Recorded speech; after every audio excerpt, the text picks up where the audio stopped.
move on to an area after my own heart, and I think we've been talking throughout the day really about lifestyle.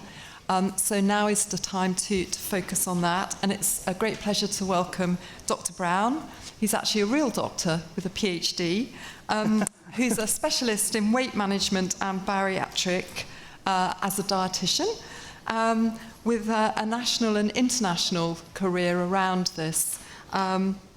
So it's a very great pleasure to welcome you, and we look forward to hearing your talk. Thank you. Thank you very much, Caroline, and good afternoon, everybody. I'm quite an exuberant speaker, so if you're getting that slump after lunch, trust me, you won't be by the end. Okay, today, as you said, my name's Adrian Brown. I'm a Senior Research Fellow at University College London, just down the road. And today we're going to be talking about nutrition and lifestyle in diabetes, but specifically type 2 diabetes. I simply do not have enough time to go over all of diabetes, so we're going to be doing a bit of a run over and how we can discuss this with our patients. These are my declarations for your interest. But today we're going to be doing a 20-minute whistle-stop tour. We're going to be going on a journey together. For some of you, you might be feeling, what on earth am I going to say to my patients with type 2 diabetes about diet? And hopefully by the end, some of you might even be saying, call me an honorary dietitian. Who knows? So, first off, how we say things matters. We know that poor communication with people living with diabetes and obesity, and I think we need to be very clear that the vast majority of people that you're going to be seeing with type 2 diabetes will also be living with overweight or obesity. Impacts on engagement, motivation, and really importantly, our patient relationship. Data shows that the word diabetic, control, sufferer, all examples of disliked terms with people living with diabetes. However, I've been in multiple consultations where a person has walked in and they've gone, hello, I understand you're a diabetic. We use it without thinking. So it's really important we start to think about the language that we're using amongst each other as well as with our patient. When we look at people living with obesity, we notice that weight and unhealthy weight tend to be preferred terms, but when we look at unpreferred or disliked terms, obese and fat are ubiquitous within the data. And some recent publications that we did this year with Dr. Stuart Flint from Leeds, looking at preferred weight-related terms, identified that the majority of terms, whether that be obesity, weight, higher weight, actually elicited negative emotional responses. But interestingly, when we added exacerbating adverbs, things like higher or super, we suddenly got higher negative response. So it's important when we're seeing patients that we think about the language that they're using. So this is really talking about our communication skills.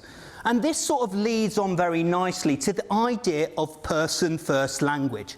We need to be appreciated that we need to put the person before the condition.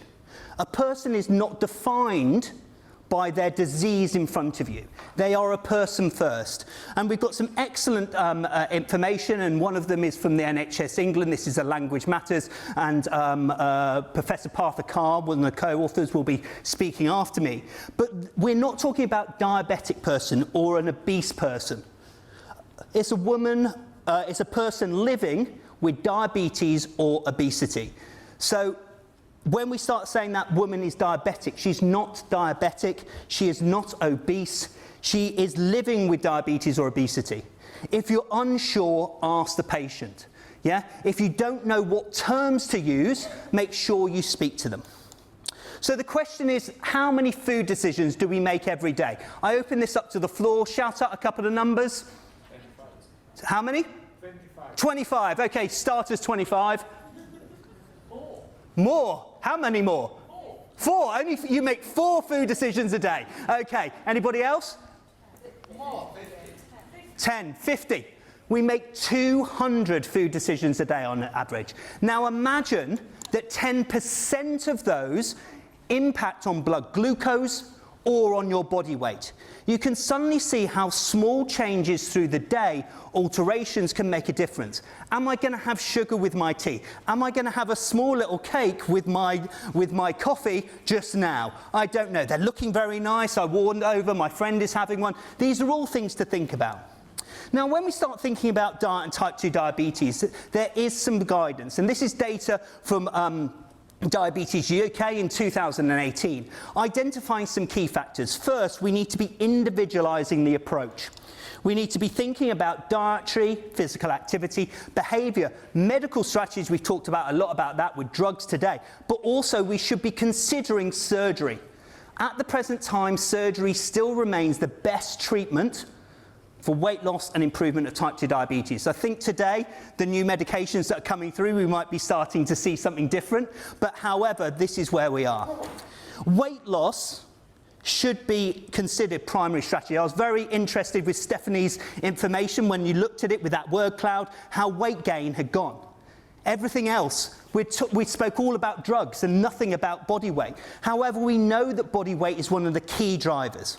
This is data from Hammond in 2006, identifying that as people lose body weight, the incidence or the likelihood of developing diabetes reduces. And we see this with improvements of glycemia as well. At the present time, there's no gold standard. So someone coming in, are you thinking you've got the solution to diabetes or obesity? No, there's no gold standard. The most key aspect, and we've spoken about it, around this is what the person's likely to stick to. But what we also know is that people with diabetes are at higher risk of cardiovascular disease. So what should be recommended related to the fats in their diet?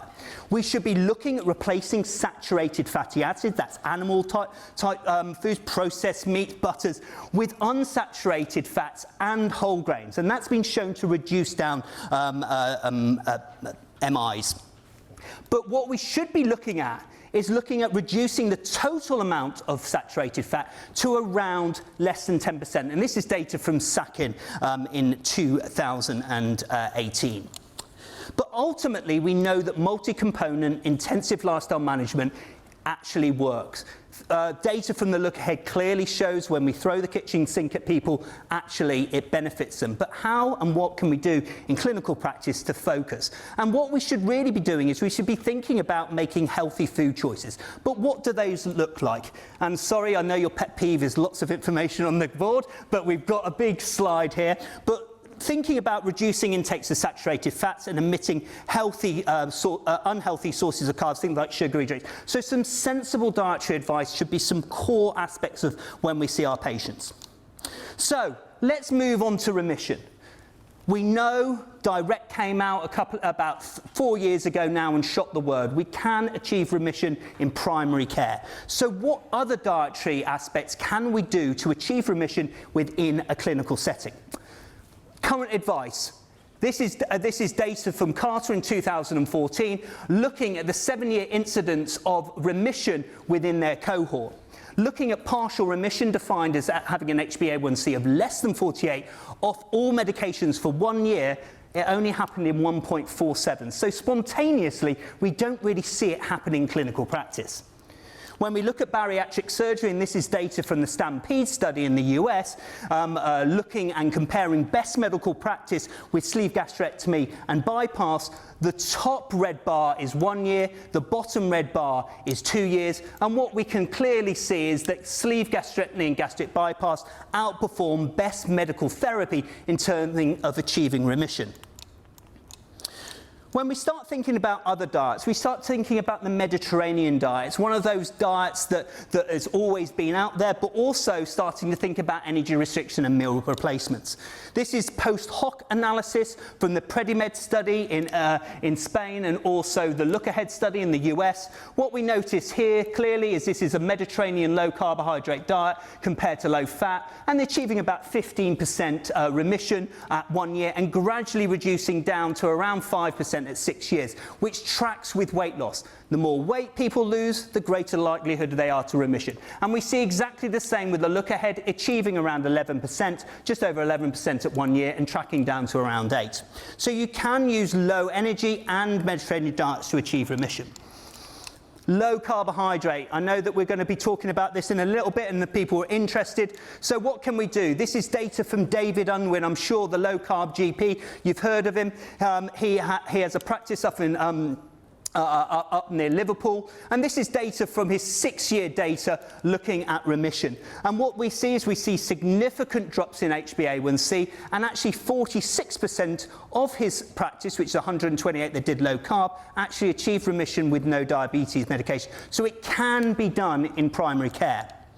But what do we do when we look at the data? This is data from the BMJ earlier on this year that basically looked at very low and low carbohydrate diets due to low fat and compared them related to remission. And what did they find? Actually, when we use the official definition of remission, which is HbA1c of less than 6.5 and off all medications in 3 months, that's a new ADA in ESAD guidelines. Actually, there is no difference between low fat and low carbohydrate, but we do see a fairly large confidence interval. I would suggest that this data, there was no primary outcome that was looking at remission. These are post hoc analysis. And also, in addition to this, adherence to diets and the amount of carbohydrate was reduced. So it can happen, but the data at the present time, high quality, isn't necessarily there. When we look at low, another one, and obviously TDR, this is the direct study. I'm sure if no one's heard about the direct study here, I'll be very surprised. This is Mike Lean and Roy Taylor's work back in 2017 that used a total diet replacement to achieve remission. So they did 12 to 16 weeks of total diet replacement, that's just liquid diet, and then a food introduction, but they had a program behind it. They had 2 primary outcomes. One was 15% weight loss and the other one was achieving remission. Compared to control, we can see significantly more lost over 15 kilos, and actually we had around 46% achieving remission at 1 year and 36% achieving it too. One of the issues with the direct study was the fact that it was around 98 to 99% white Caucasian. Can it be used in different populations? This is data from Qatar, so this is Sharat Tahiri's data. This is the Dietary study. So this is looking at African and Eastern in Middle Eastern individuals. And what we notice in patients that had diabetes for less than 2 years, they achieved 61% remission using a TDR program, and 33% of them actually achieved normal glycemia, defined as having a blood glucose of less than 5.7 millimoles per litre. If people are interested, this is my recent review that goes through dietary strategies related to remission. It is open access and it's in the Journal of Human Nutrition and Dietetics. And we've got a variety of different clinicians and dietitians who wrote the paper conjointly. But what did we recommend? We recommended that type 2 diabetes should be considered a treatment goal by clinicians, including those in primary care. It's especially useful for people less than 6 years after diagnosis. Duration, weight loss, and gender, so men are more likely to achieve remission. In addition, there needs to be more data related to ethnic diversity. TDR and low carbohydrate diets are effective for weight loss and remission, but the evidence is better at the present time for TDR. Clinicians should be using these types of diets and encouraging remission as a patient-centered approach. So if someone comes in and says, I want to achieve remission, we should be thinking about our patient and going towards that with them. Maintenance of weight loss is one of the key drivers, and we should really be thinking about that when we're planning or delivery of services, and happy to talk about that later. But the question really here is, should we be using low carbohydrate diets as our primary advice within clinical practice?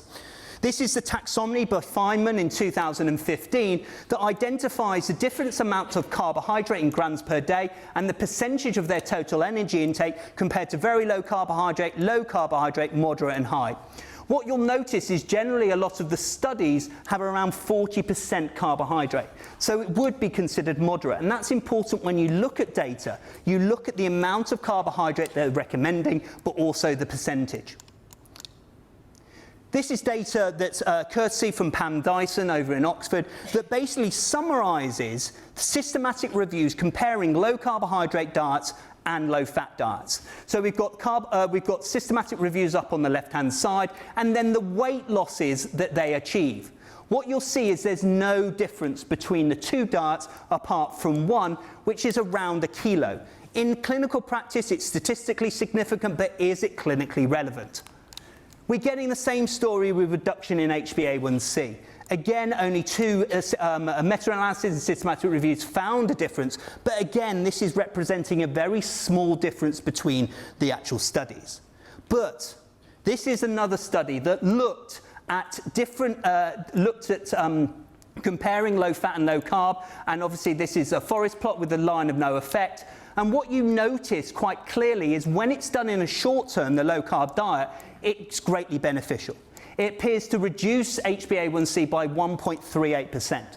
But as time goes by, we see that adherence to the diet reduces, and we see that at around 2 years, there's no difference. Actually, at 26 weeks, there's hardly any difference of around 0.36. So it's understanding that actually these can be highly effective.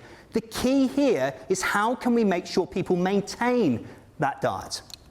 Let's think about it in clinical practice.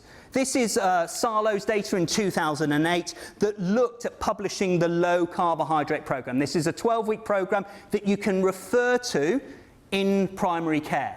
So this is all done online, and this needs to be appreciated that this is self-reported data.